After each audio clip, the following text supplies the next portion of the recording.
পল্লবীর আসল পরিচয় জেনে খুশি হয়ে গেল আদি। সম্পূর্ণ জানতে ভিডিওটিতে একটি লাইক করে দেখতে থাকো। গল্পের শুরুতেই দেখা যায় সবাই তো ঝিনুকের বিয়ে উপলক্ষে খুবই খুশি। এর পরের দিন সকাল হতেই সমস্ত কাজবাজ শুরু হয়ে গেছে। বিয়ের যত নিয়মকানুন ছিল সকাল থেকেই শুরু। বিয়ের দিন সকালবেলায় দেখা যায় দই খই খাওয়ার জন্য সম্রাটকে ডেকে পাঠানো হয়। সম্রাট তখন বলে, মা, এই নিয়মকানুনের কি খুব দরকার আছে? আসলে সকালবেলায় এত মিষ্টি জাতীয় খাবার খেতে আমার একদম ইচ্ছে করছে না। কিন্তু কমলা তখন বলে, আসলে এটা তো নিয়ম, এই নিয়মটা পালন করতে হয়। তুমি একটুখানি অন্তত মুখে দাও, না হলে সারাদিন কিছু খেতে পারবে না, উপোস থাকতে হবে। সেই জন্যই বলছি, না হলে বলতাম না। সম্রাট তখন বলে, বেশ, আপনি যখন বলেছেন তখন খেতে তো আমাকে একটু হলেও হবে। এরপর সম্রাটের দই খই খাওয়া শেষ হতেই ঝিনুককে বসিয়ে দিয়েছে। ঝিনুকও দই খই খেয়ে নেয়। হঠাৎ করেই ঝিনুকের মনটা কেমন যেন একটু উদাস হয়ে গেছে, আর সেটা লক্ষ্য করেছে সম্রাট। সম্রাট তখন বলে, কি হয়েছে ঝিনুক, তোমার কি কোনো কিছু নিয়ে অসুবিধা হচ্ছে? কি নিয়ে অসুবিধা হয়েছে বলো, চুপ করে থেকো না। এরপর ঝিনুক বলে, আরে না না, তেমন কোনো ব্যাপার না। আসলে আমি আমার বন্ধুদের জন্য অপেক্ষা করছি, অনেকটাই সময় হয়ে গেছে, এখনও তো আসলো না, কখন আসবে বুঝতেও পারছি না। তখনই সম্রাট বলে, এই ব্যাপার, আমি তো প্রায় ভয়ই পেয়ে গেছিলাম। তোমাকে যে আমি কতটা ভালোবাসি তুমি হয়তো সেটা নিজেও জানো না। কমলা খুব খুশি হয় সম্রাটের এই ভালোবাসা দেখে ঝিনুকের প্রতি। এর মাঝখানেই সবাই মিলে তো রীতিমতো হই হুল্লোড় করতে থাকে।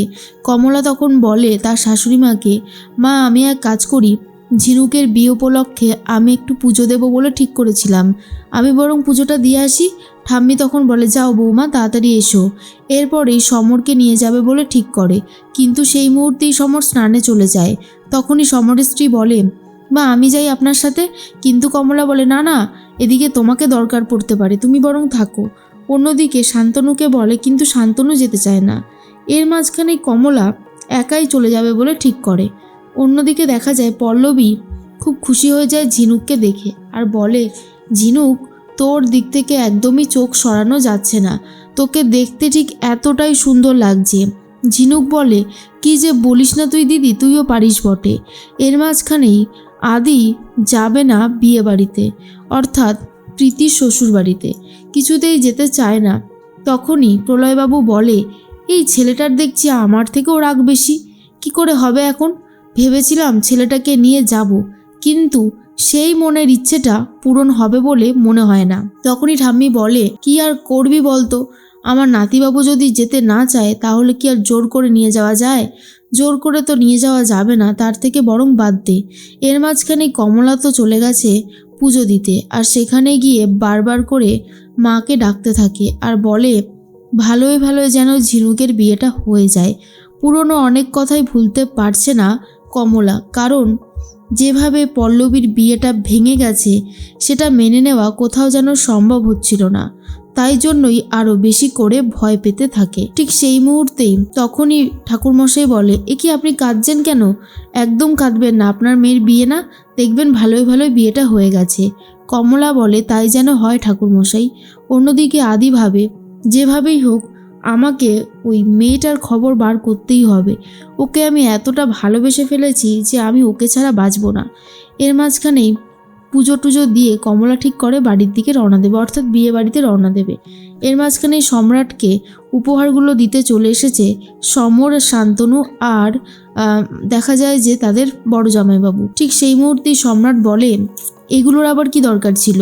সমর তখন বলে, বাপরে বাবা, ওর জন্য যা দিয়েছে আমাদের জন্য সিকিভাগও দেয় না। বেশ মোটা ব্রেসলেট আর এদিকে গলার চেন, এসব দেখে তো সমর আর শান্তনুর চোখ একেবারে চড়ক গাছ হয়ে যায়। অন্যদিকে দেখা যায় যে কোনোভাবেই বাড়ি ফিরতে পারছে না কমলা। যেই অটো করে এসেছিল সেই অটোটা মাঝ রাস্তাতেই খারাপ হয়ে যায়, তাই আর কমলা বাড়ি ফিরতে পারছে না। এর মাঝখানেই চলে এসেছে আদি। আদি বলে, কি ব্যাপার কাকিমা, আপনি এখানে দাঁড়িয়ে আছেন? তখনই কমলা বলে, আর বলো না বাবা, আমার মেয়ের বিয়ে আজকে, পুজো দিতে এসেছিলাম, কিন্তু এসে দেখছি যে আর ফিরতে পারছি না, অটোটা খারাপ হয়ে গেছে। এখন ভাবছি কি করে আমি বিয়ে বাড়িতে রওনা দেব। আদি বলে, আরে এই ব্যাপার, আমি আছি তো, আপনি আমার গাড়িতে উঠুন, আমি আপনাকে পৌঁছে দেব। কমলা বলে, না না, তোমার নিশ্চয়ই কোনো গুরুত্বপূর্ণ কাজ আছে, তুমি তো কাজেই বেরিয়েছিলে। না না, এটা করাটা ঠিক হবে না। তখন আদি বলে, আরে উঠুন তো। এরপর কমলাকে নিয়ে চলে যায়, যেখানে নামিয়ে দেয় সেখানেই পল্লবীকে দেখে পুরো অবাক হয়ে যায় আর বলে, আপনি? পল্লবীও তখন একই কথাই বলে, আপনি এখানে কি করছেন? কমলা বলে, ও বাবা, তোমরা দুজন দুজনকে চেনো নাকি? তাহলে তো খুব ভালো।